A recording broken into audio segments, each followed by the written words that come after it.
Hello and welcome back to the graduation वाला आपके अपने यूट्यूब चैनल पे। आज हम करने वाले हैं दीनदयाल उपाध्याय या कोई भी यूनिवर्सिटी आप ले लो, फोर्थ सेमेस्टर इकोनॉमिक्स अगर आपका सब्जेक्ट है तो सभी के लिए इंपॉर्टेंट क्वेश्चन होने वाले हैं for all universities.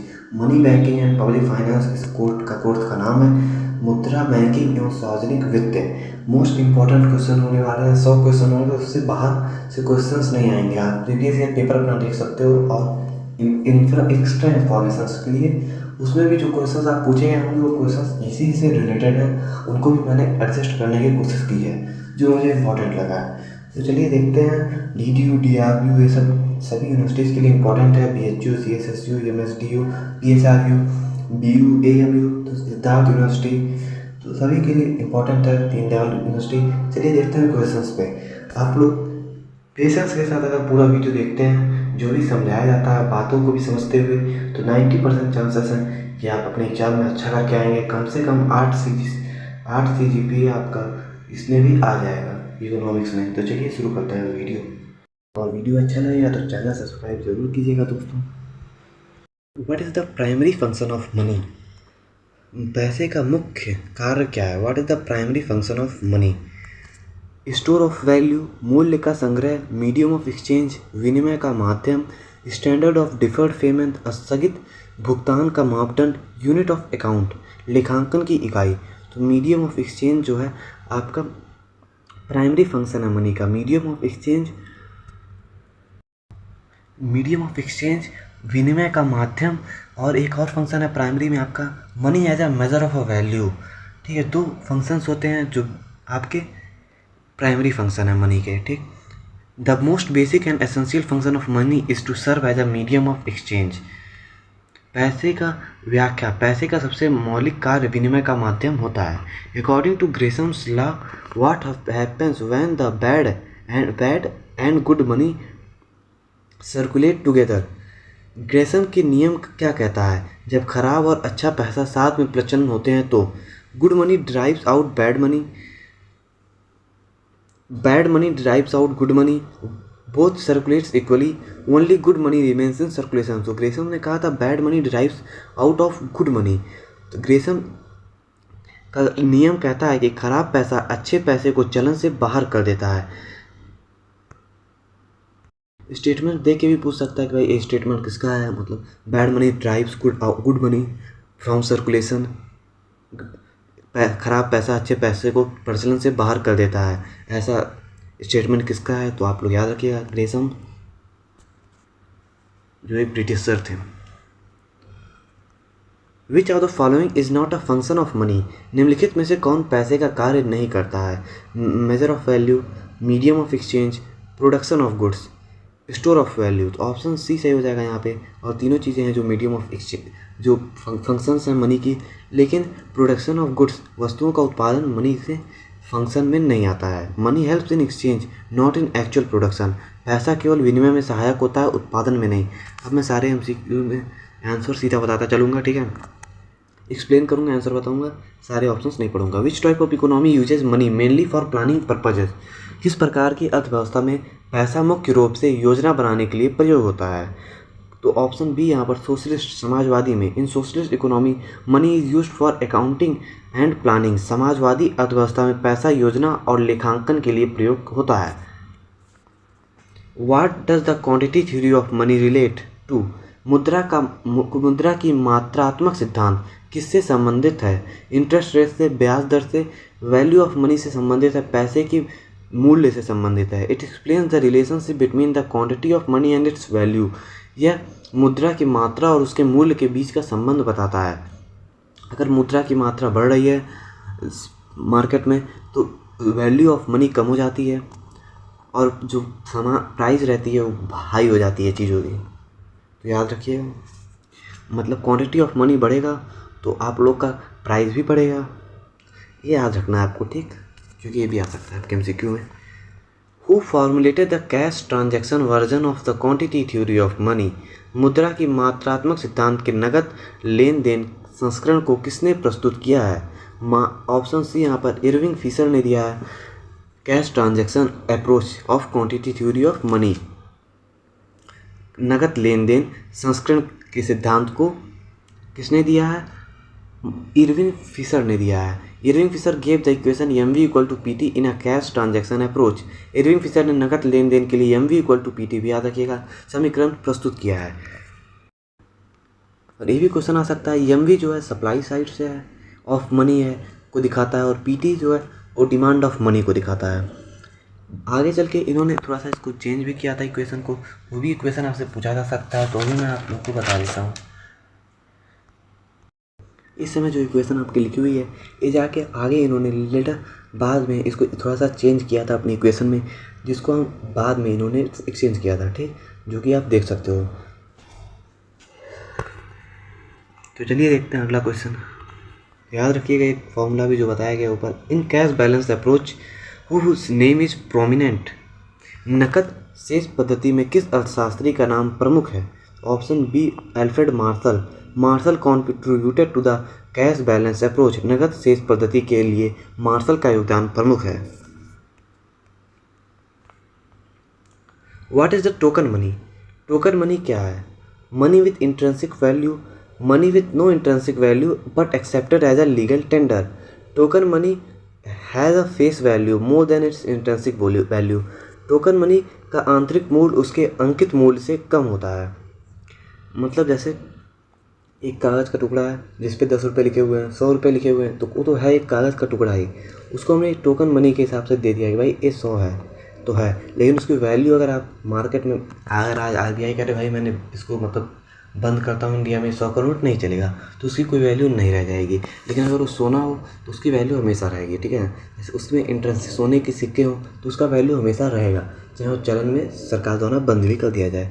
That's why इसकी इंट्रेंसिक वैल्यू बहुत कम होती है। एक कागज़ का टुकड़ा ही है लेकिन उस पर जितना प्राइस लिख दिया जाता है RBI द्वारा वो उतने प्राइस का हो जाता है, ठीक है। इसको हम टोकन मनी कहते हैं। उम्मीद करता हूँ समझ में आएगा। What kind of money are cheques and demand deposits. Cheque और मांग जमा किस प्रकार के पैसे होते हैं? क्रेडिट मनी ऋण मुद्रा होते हैं सब। These represents credit transaction and are classified as a credit money. ये लेन देन को दर्शाते हैं और इन्हें ऋण मुद्रा भी कहते हैं। Which is an example of metallic money. धातु मुद्रा का एक उदाहरण क्या है? Option C gold coin. Coin made from the metal like gold और सिल्वर आर मेटालिक मनी। धातु से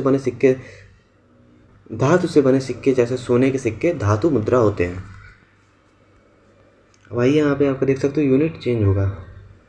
paper money is generally issued under which system in India.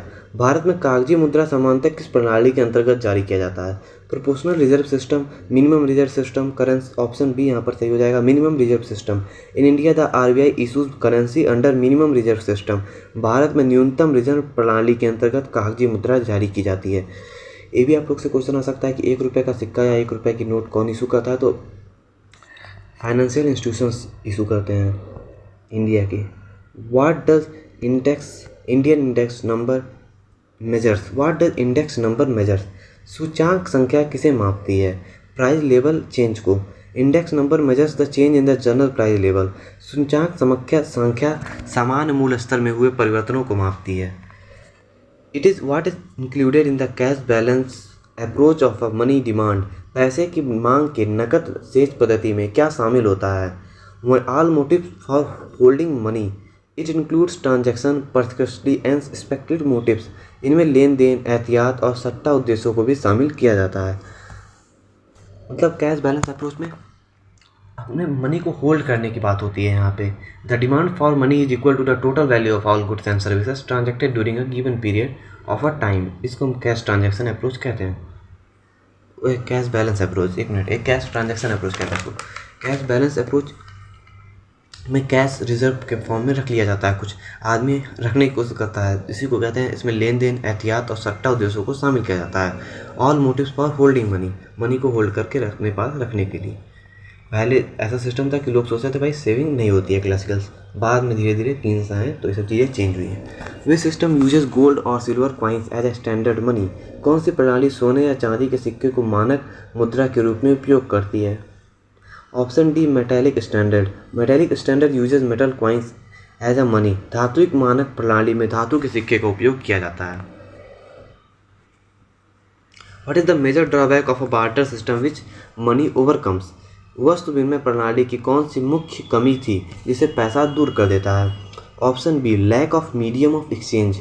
Money solve the problem of lack of double coincidence of wants. पैसा वस्तु विनिमय की दोहरी इच्छाओं की समस्या को दूर कर देता है। Who benefits in inflation under quantity theory. मात्रात्मक सिद्धांत के अनुसार महंगाई में किसे लाभ होता है? इन्फ्लेशन में किसको क्वांटिटी थ्योरी ऑफ मनी के द्वारा लाभ होता है ऐसा बताया गया है। मात्रात्मक सिद्धांत के अनुसार महंगाई में किसे लाभ होता है? तो ऑप्शन बी यहाँ पर सही हो जाएगा, डिवोटर्स को। Debtors repay less in terms during inflation. महंगाई के समय देनदार वास्तविक रूप से कम भुगतान करते हैं। अब देखोगे इन्फ्लेशन हो रहा है, मतलब जो मनी की वैल्यू है वो कम होती जा रही है दिन प्रतिदिन। आज जो 10 रुपये की वैल्यू है वो कल और इसकी वैल्यू कम हो जाएगी। तो मैंने अगर 10 रुपये किसी को लोन दिया है तो 2 साल बाद मुझे देगा तो उसकी वैल्यू कम ही मुझे लगेगी, भले ही 10 रुपये है। 10 रुपये में आज समोसा मिल जा रहा है आपको, तो आगे आने में 15 रुपये में आपको समोसा मिलेगा। बहुत जगह मिल भी रहा होगा, एग्जाम्पल है भाई। विच of the following is not a characteristic of a good money. निम्नलिखित में से कौन पैसे की विशेषता नहीं है? ऑप्शन सी, इनस्टेबिलिटी, अस्थिरता। Good money should be stable in value.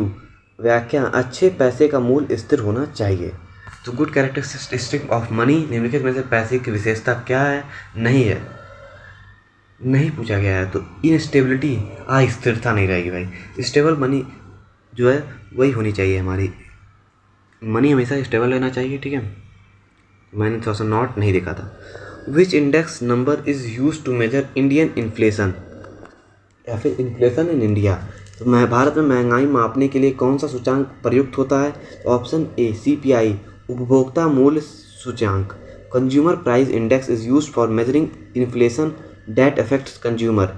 उपभोक्ता मूल्य सूचांक महंगाई को मापने के लिए उपयुक्त होता है या उपयोग में आता है।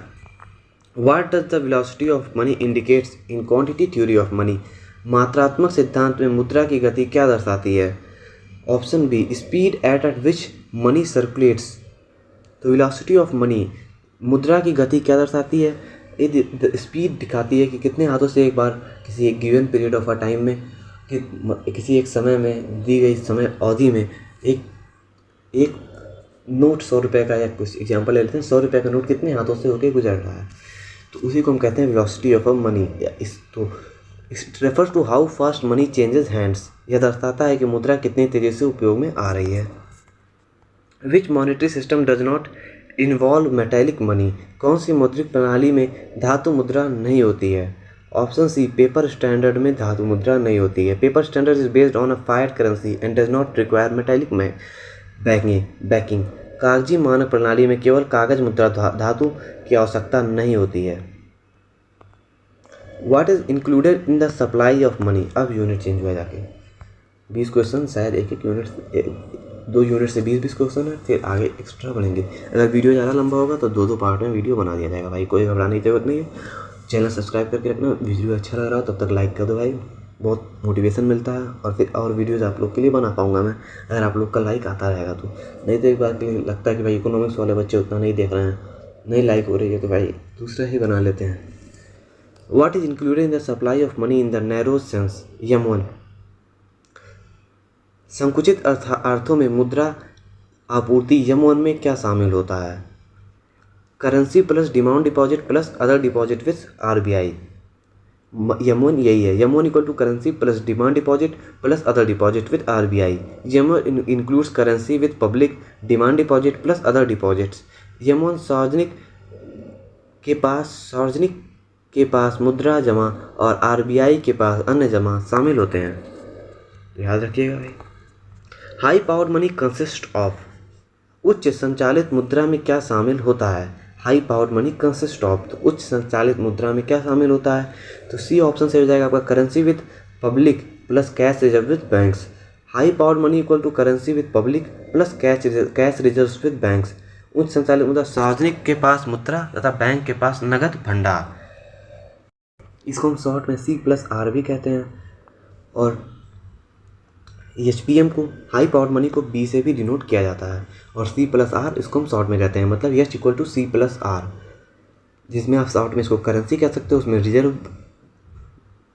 कैश रिजर्व है तो बैंक भी कह सकते हो, ठीक।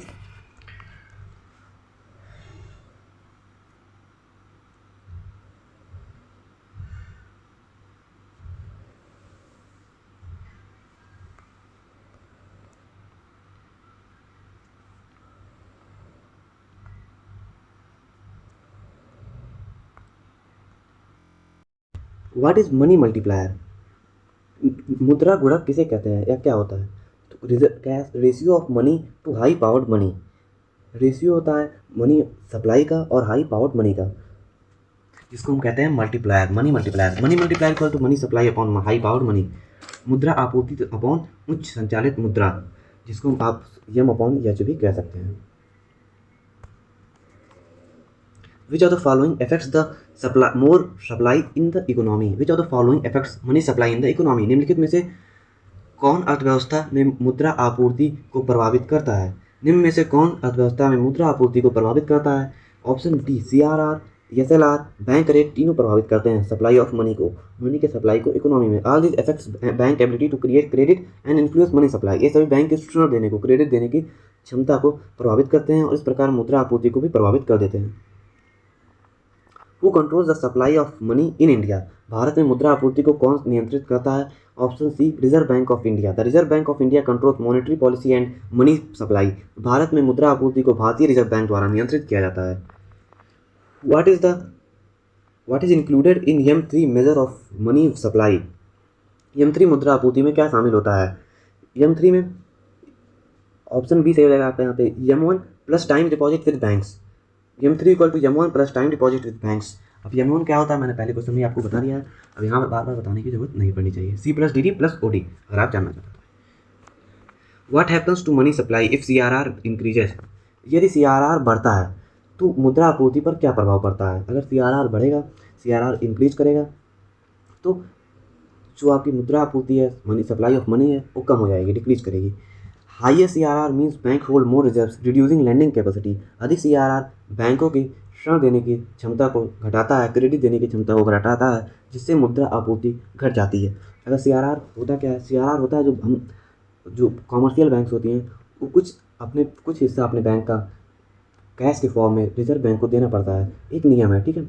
उस नियम के अनुसार CRR अगर बैंक चाहे कितना % CRR चाहिए, अगर मनी सप्लाई कम करना है बैंक को तो CRR इंक्रीज कर देती है, तो उससे इन लोग के पास कम पैसा बचता है तो ये लोग कम पैसे का क्रेडिट दे सकते हैं, ठीक है, मतलब लोन दे पाते हैं। विच component is not included in money supply? निम्न में से कौन मुद्रा आपूर्ति में शामिल नहीं है?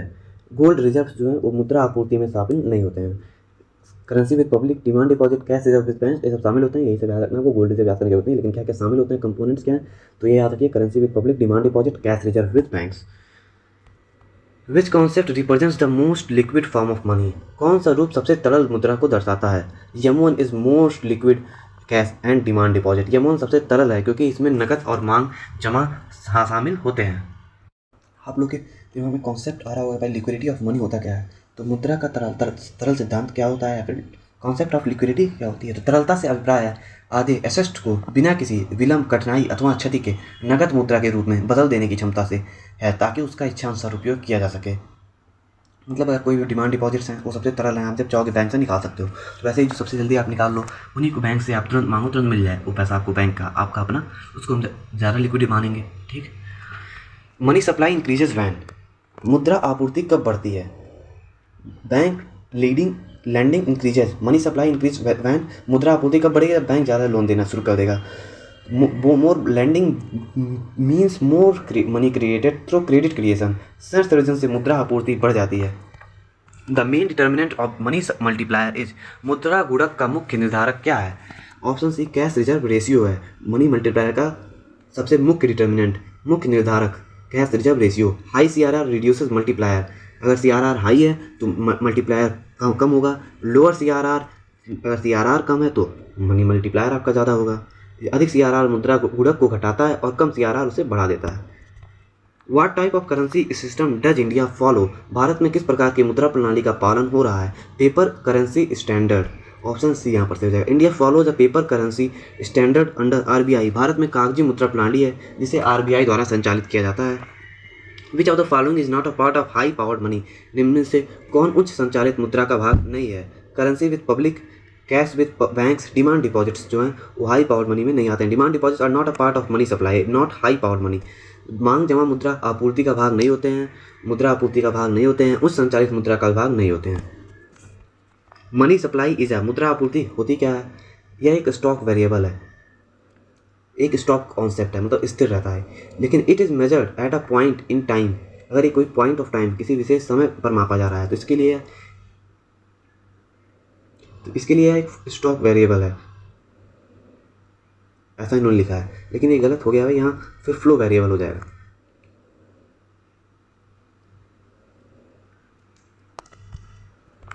विच agency issues currency in India? Bharat में मुद्रा कौन जारी करता है? Government of India, Reserve bank of India, RBI जारी करती है। Only RBI is authorise to issue except 1 rupees notes, जो कि मैं पहले बता चुका हूँ। What is the currency deposit ratio? CDR, मुद्रा आश्रय अनुपात। CDR क्या है? Ratio of currency, ratio option सही रहेगा, ratio of currency held by public to deposits. ये इंपॉर्टेंट भी नहीं है आपके एग्जाम के लिए, थोड़ा सा टफ लेवल का क्वेश्चन है। CDR equal to currency with public upon demand deposit. CDR सार्वजनिक के पास मुद्रा तथा अपॉन मांग मुद्रा, मांग जमा मुद्रा होती है। विच component is the part of both M1 and M3? कौन से घटक M1 और M3 दोनों का भाग होते हैं? करेंसी विद पब्लिक जो है, करेंसी तो सभी M1 M2 M3 का सबका भाग होता है। Currency is included in all measures of money supply. सार्वजनिक के पास मुद्रा सभी मापों में शामिल होती है। What does an increase in the money multiplier indicates? मुद्रा गुणक में वृद्धि क्या दर्शाती है? More money created from the base money. Higher multiplier means greater credit creation capacity. अधिक मुद्रा गुणक का अर्थ है अधिक ऋण देने की सृजनता। What does money multiplier अगर बढ़ रहा है मतलब क्रेडिट देने की क्षमता भी बढ़ रही है, मतलब सप्लाई ऑफ मनी भी ज़्यादा है मार्केट में। Which of these is not a determinant of money supply? इनमें से कौन मुद्रा आपूर्ति का निर्धारक नहीं है? तो कौन नहीं है मनी सप्लाई का डिटर्मिनेंट? ऑप्शन सी, पॉपुलेशन की ग्रोथ। क्या क्या याद रखिए? CRR, open market operations, bank rate. Population affects demand, not supply directly. जनसंख्या वृद्धि मांग को प्रभावित करती है, आपूर्ति को नहीं। Which of the following increases money supply? निम्न में से कौन मुद्रा आपूर्ति को बढ़ाता है? Option C, decrease in bank rate. Lower bank rates makes borrowing cheaper. Bank दर कम होने से ऋण सस्ता हो जाता है, जिससे मुद्रा आपूर्ति बढ़ जाती है। अब आप लोग के दिमाग में क्वेश्चन आ रहा होगा बैंक रेट क्या होता है? भाई बैंक रेट होता है इसको हम लोग पहले डिस्काउंट रेट पॉलिसी भी कहते हैं। It is the rate at which central bank grants loans to the commercial bank against the government security and other approve first class securities.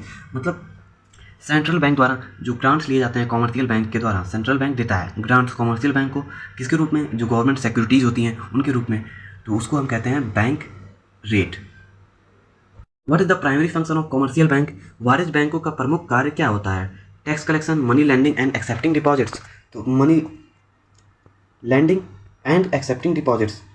Option B, commercial bank accept deposits and provide loans. वाणिज्य bank जमा करते हैं पैसे को और ऋण देते हैं, लोन देते हैं। विच of the following is not a type of commercial bank? निम्न में से कौन वाणिज्य बैंक के प्रकार नहीं है?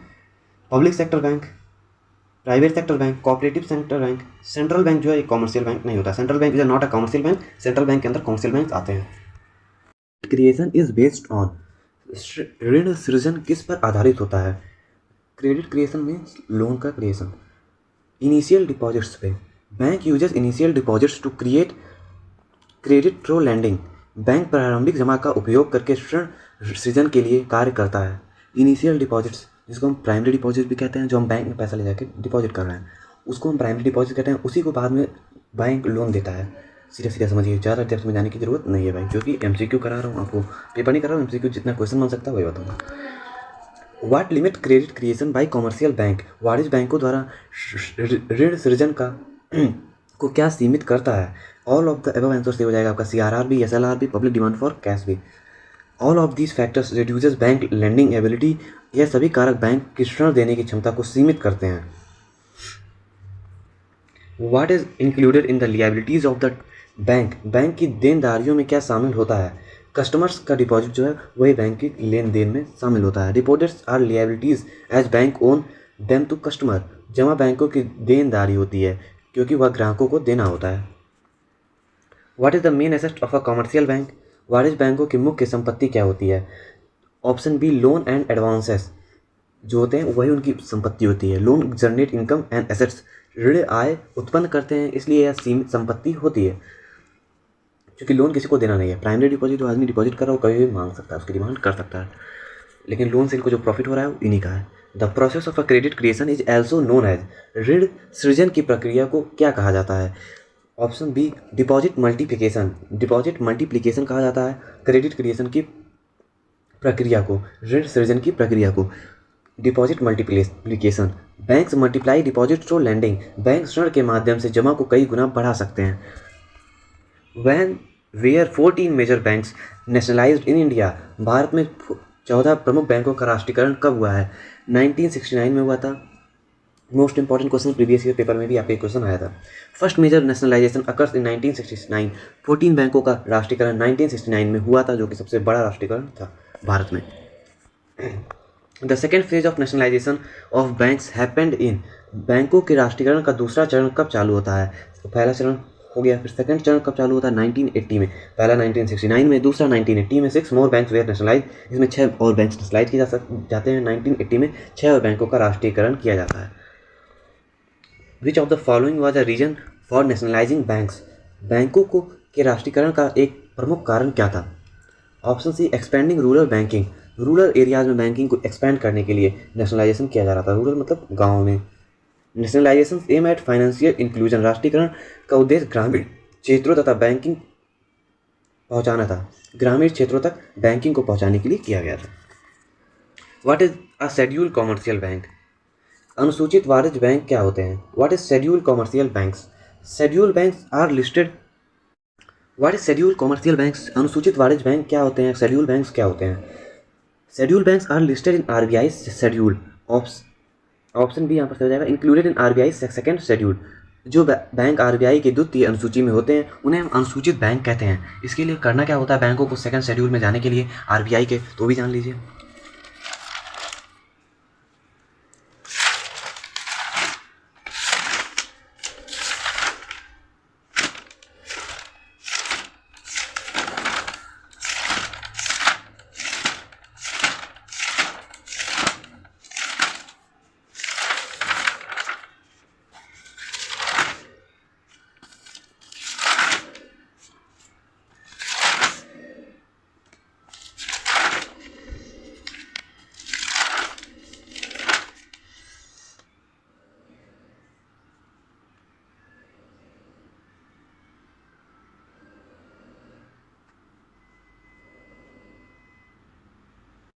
इसके लिए 3 कंडीशंस होती हैं।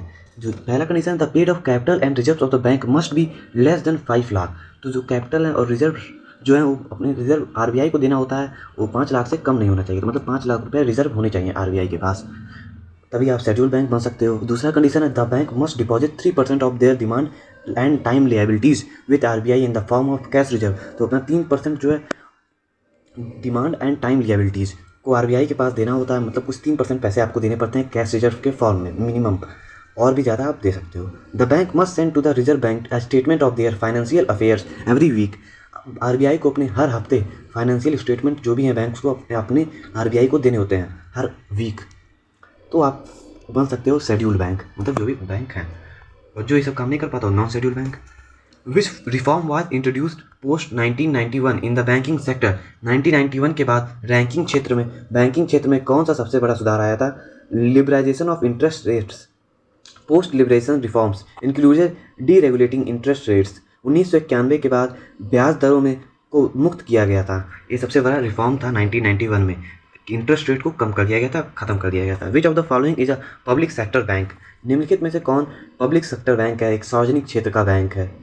Option C state bank of India जो है एक पब्लिक सेक्टर बैंक होता है। ICI bank, Axis bank, HDFC bank, ये तीनों पब्लिक सेक्टर बैंक नहीं होते हैं। SBI is owned by the government of India. SBI Bharat सरकार का स्वामित्व वाला बैंक है, इसलिए यह पब्लिक सेक्टर बैंक कहलाएगा। The Narasimhan committee is associated with. Narasimhan committee किससे संबंधित है, किससे एसोसिएटेड है, किससे संबंधित है? Option B banking sector reforms. Banking sector में होने वाले रिफॉर्म्स जो हुए थे नरसिम्हन कमेटी ने ही किया था सबसे बड़ा रिफॉर्म बैंकिंग सेक्टर में। It's suggested banking reforms in 1991 में इसमें बैंकिंग सुधारों को सिफारिश की गई थी। 1991 में आया था, 1991 में आया था नरसिम्हन कमेटी। याद रखिएगा, नरसिम्हन रिफॉर्म भी आप बोल सकते हो, कमेटी द्वारा रिफॉर्म कराया गया। Basel norms relates to. Basel मानदंड किससे संबंधित है? Basis norms relate to banking capital and risk management. Basel norms guide banks on a capital adequacy and risk. Basel मानदंड पूंजी पर्याप्तता और जोखिम प्रबंधन से संबंधित है। बैंक नेशनलाइजेशन लीड टू, बैंकों के राष्ट्रीयकरण के परिणाम स्वरूप क्या हुआ था? Bank nationalisation lead to expansion of banking in rural areas में बैंकिंग बढ़ गई थी नेशनलाइजेशन से, पहले बता चुका हूँ। More branches open in the rural and semi urban areas, ग्रामीण क्षेत्रों में बैंकिंग सेवाओं का विस्तार होने लगा था। What is mean by non performing assets, NPA? Non performing assets, NPA गैर निष्पादित संपत्ति का क्या अर्थ है? एनपीए नॉन परफॉर्मिंग एसेट्स का मतलब क्या होता है बताइए आप? Loan not repaid for 19+ days, NPA is a loan unpaid for 19 more than, 90 दिन से अधिक समय तक न चुकाया गया ऋण एनपीए कहलाता है। उम्मीद करता हूँ समझ में होगा। Which bank was merge with SBI in 2017? SBI state bank of India में 2017 में कौन सा बैंक मर्ज हुआ था, मिल गया था, विलय हो गया था? 2017 में किस बैंक का एसबीआई में विलय हुआ था? Option C state bank of Bikaner and Jaipur. State bank of Bikaner and Jaipur जो है वो दोनों state bank of Bikaner and Jaipur SBI में मर्ज हो गए थे। SBI merge associated bank in 2017, SBI ने 2017 में सहायक बैंकों का विलय किया था। Commercial banks are regulated by, commercial bank किसके द्वारा रेगुलेट किए जाते हैं, चलाए जाते हैं? व्हाट इज बैंकों को कौन लोग नियंत्रित करते हैं, कौन नियंत्रित करता है? ऑप्शन सी आरबीआई ही करता है इनको भी। तो ऐसा मत समझिएगा कि कॉमर्शियल बैंक आज़ाद हैं आरबीआई से, सारे बैंक आरबीआई के अंदर ही आते हैं भाई। RBI regulates are commercial banking in India, Bharat में वाणिज्य बैंकों का नियंत्रण आरबीआई ही करता है। What is the main purpose of credit creation, ऋण सृजन का मुख्य उद्देश्य क्या होता है? Option B provide liquidity and promote investment, liquidity आपको बता चुका हूँ, प्रमोट इन्वेस्टमेंट बढ़ाने के लिए। Credit boost investment and economic activities, ऋण सृजन निवेश और आर्थिक गतिविधियों को बढ़ाने के लिए किया जाता है। What is the full form of CASA in banking system? CASA banking में सीएसए का फुल फॉर्म क्या होता है, पूर्ण रूप क्या है? Current account and saving account, चालू और बचत खातों में जमा को दर्शाता है। Which of the following is a limitation of credit creation, credit creation के लिमिटेशन बताने हैं। ऋण सृजन की कौन सी सीमाएं हैं? Option B legal reserve ratio, legal reserve requirements limit the extent of lending, वैधानिक आरक्षित अनुपात ऋण बैंकों की ऋण देने की क्षमता को तय कर देता है, सीमा को तय कर देता है। What does the asset side of a bank balance sheet included, बैंकों की बैलेंस शीट की संपत्ति पक्ष में क्या शामिल होता है? Option B loans and investments शामिल होते हैं। Loan advances and investments are considered as assets, ऋण अग्रिम और निवेश बैंकों की संपत्तियां होती हैं। बैंकों के एसेट्स क्या क्या होते हैं? लोन होता है, एडवांसेस होते हैं और इन्वेस्टमेंट्स होती हैं। ऋण अग्रिम और निवेश बैंक की संपत्ति है। Which of the following was an outcome of Narasimham committee, Narasimham समिति की सिफारिशों का क्या परिणाम था? Option C introducing the private sector banks, the committee allowed private bank to operate in India. सीमित समिति ने निजी बैंकों को काम करने की अनुमति दी थी। किसने अनुमति दी थी? तो नरसिम्हम कमेटी ने रिकमेंड किया था भारत सरकार को, आरबीआई को, कि the commercial bank, private bank को भी यहाँ पे अलाउ किया जाए इंडिया में। The SLR is maintain in which form, SLR किस रूप में मेंटेन किया जाता है, रखा जाता है? एसएलआर बता चुका हूँ, एसएलआर होता क्या है आप लोग को आगे ही, तो बार बार वही चीज़ें रिपीट नहीं होंगी। गोल्ड, कैश और अप्रूव्ड सिक्योरिटीज़, गोल्ड के रूप में, कैश के रूप में और approved securities. SLR includes gold, cash and government securities. SLR नकद, सोना और सरकारी प्रतिभूतियों में रखा जाता है। The term financial inclusion refers to, वित्तीय समावेशन का क्या अर्थ है? फाइनेंशियल इंक्लूजन का क्या मतलब होता है? Option B access to banking services for all, सभी के लिए बैंकिंग सेवाओं का एक्सेस कराना। Financial inclusion means extending banking to the unbanked, वित्तीय समावेश का अर्थ है बैंकिंग सेवाओं को सभी तक पहुंचाने का। विच of the following is not a function of commercial bank, निम्नलिखित में से कौन सा वाणिज्य बैंकों का कार्य नहीं है, कौन फंक्शन नहीं है कॉमर्शियल बैंक का? Option B issuing currency notes, only the central bank issues currency, मुद्रा नोट जारी करने का कार्य केवल केंद्रीय बैंक आरबीआई ही करता है इंडिया में, और सेंट्रल बैंक हर जगह करता है। तो accepting deposits, granting loans, discounting bills, ये तीनों चीज़ें कॉमर्शियल बैंक के हाथ में है। तीनों कॉमर्शियल बैंक इन तीनों को करती है। इन सब कॉमर्शियल बैंक के फंक्शन है डिपॉजिट को एक्सेप्ट करना, लोन देना, डिस्काउंटिंग बिल्स में डिस्काउंट करना। Which sector got more banking faculties after nationalisation, राष्ट्रीयकरण के बाद किस क्षेत्र को अधिक बैंकिंग सुविधा मिली है? Option C rural and agriculture sector को मिली है सबसे ज़्यादा सुविधा नेशनलाइजेशन के बाद, राष्ट्रीयकरण के बाद बैंकों का। Focus shifted to agriculture and rural development, ग्रामीण और कृषि क्षेत्रों पर विशेष ध्यान दिया गया है नेशनलाइजेशन के बाद बैंकों के। विच of the following is a private sector bank, निम्न में से कौन सा निजी क्षेत्र का बैंक है, प्राइवेट सेक्टर का बैंक है? तो option C Kotak Mahindra bank, Kotak Mahindra is owned privately, Kotak Mahindra bank निजी स्वामित्व वाला बैंक है। Which committee is known for suggesting reforms in priority sector lending, प्राथमिकता क्षेत्र ऋण में सुधार की सिफारिश करने वाली समिति कौन सी है? ऑप्शन सी नरसिम्हन कमेटी है। Narasimhan committee suggested limiting priority sector lending, Narasimhan समिति ने प्राथमिक क्षेत्र ऋण को सीमित करने की सिफारिश की थी। Which department of RBI handles currency issues, RBI का कौन सा विभाग मुद्रा जारी करने का कार्य करता है, नोट इशू करने का कार्य करता है? आरबीआई का कौन सा सेक्टर या फिर डिपार्टमेंट? तो ऑप्शन ए यहाँ पर बोल सकते हैं issuing department. The issue department deal with the printing and issuing currency, मुद्रा जारी करने का कार्य इशू विभाग द्वारा किया जाता है। The cash reserve ratio is, CRR होता क्या है? कैश रिजर्व होता क्या है? कैश रिजर्व अनुपात क्या है? Reserve portion of a deposits bank keep with RBI, कुछ पोर्शन बैंक्स जो भी हैं उन्हें आरबीआई को देना पड़ता है under the act 1934, RBI act 1934, याद रखिएगा आरबीआई एक्ट 1934 के द्वारा सीआरआर कुछ सभी बैंकों को, कॉमर्शियल बैंकों को आरबीआई को देना रहता है कुछ पार्ट ऑफ मनी, जो अगर आप रिजर्व नहीं करते हो तो आप बैंक नहीं रहोगे, आरबीआई आपका डिस्क्वालीफाई कर देगा आपको आरबीआई। और CRR is the cash maintain with RBI, और एसएलआर आप अपने पास रख सकते हो, लेकिन सीआरआर बैंक्स को आरबीआई को देना ही पड़ता है, अपने पास मेंटेन करके नहीं रख सकते कि हाँ मैंने रख लिया है सीआरआर, लेकिन आप एसएलआर में बोल सकते हो आरबीआई को कि हाँ मेरे पास एसएलआर है, मैं रखा हुआ हूँ, देने की जरूरत नहीं रहती है एसएलआर, लेकिन सीआरआर देना पड़ता है, याद रखिएगा। A limitation of monetary policy is, मौद्रिक नीति की क्या सीमा है? Depends on fiscal policy coordination, monetary policy is more effective with coordinated fiscal policy, मौद्रिक नीति को राजकोषीय नीति के सहयोग की आवश्यकता हो जाती है। Which of the following is a qualitative credit control method, निम्नलिखित में से कौन सा गुणात्मक ऋण नियंत्रण विधि है? Which of the following is a qualitative credit control विधि, मतलब गुणात्मक क्वांटिटेटिव होता है और क्वालिटेटिव क्रेडिट कंट्रोल होता है, लेकिन हमें पूछा गया क्वालिटेटिव कौन सा है, तो क्वालिटेटिव जो है वो आपके यहाँ हो जाएगा ऑप्शन डी मोरल सुसेशन यूजर्स परसुएशंस टू इन्फ्लुएंस बैंक्स, या बैंकों को नैतिक रूप से समझाकर नियंत्रण करता है।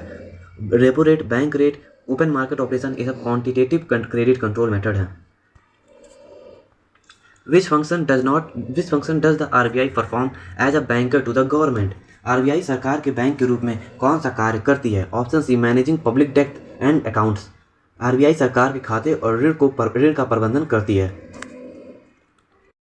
When RBI sells government securities it results in, जब आरबीआई सरकारी प्रतिभूतियां बेचता है तो इसका परिणाम क्या होता है?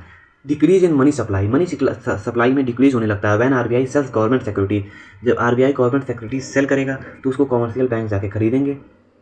समझिए, जब आरबीआई जो है सेल करता है अपनी सिक्योरिटीज़ को तो कॉमर्शियल बैंक को जाके खरीदना है। जब कॉमर्शियल बैंक कोई भी चीज़ जाके खरीदेंगे तो उनके पास पैसा कम होने लगेगा। कॉमर्शियल बैंक पर जब पैसा कम होगा तो कम क्रेडिट दे पाएंगे, और जब कम क्रेडिट दे पाएंगे तो मनी सप्लाई भी मार्केट में कम हो जाएगा, क्योंकि वो लोग इंटरेस्ट रेट बढ़ा देंगे तो कम लोग लेंगे, और कम पैसा रहेगा तो भाई इंटरेस्ट रेट बढ़ जाएगा, तो मनी सप्लाई भी कम हो जाएगा।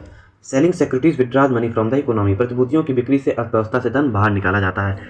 एक काम इन्फ्लेशन में किया जाता है। One of the objective of monetary policy, मौद्रिक नीति का एक उद्देश्य है। Option C price stability, controlling inflation is a key goal, मूल्य स्थिरता बनाए रखना उसका मुख्य उद्देश्य है।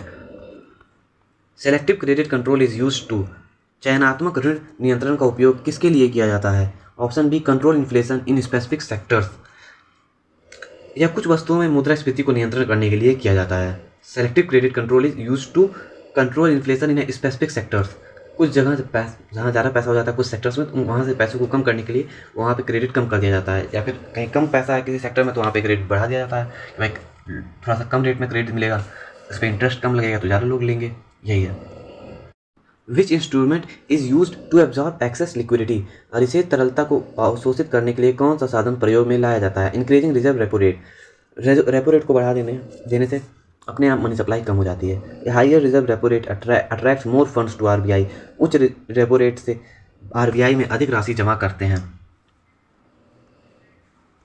रेपो रेट मतलब होता क्या है, आप लोग कुछ सोच रहे होंगे। तो रेपो रेट मतलब होता है जब कॉमर्शियल बैंक के पास पैसा नहीं रह जाता है तो आरबीआई से लोन लेने जाती है, और फिर जाके ताकि आरबीआई से लोन लेके आए फिर जनता को लोन दे सके हो, तो वहाँ से रेपो रेट मतलब वहाँ पे कितना इंटरेस्ट आरबीआई ले रही है। आरबीआई अगर इंटरेस्ट बढ़ा देगी तो अपने आप मनी सप्लाई कंट्रोल में आ जाएगी।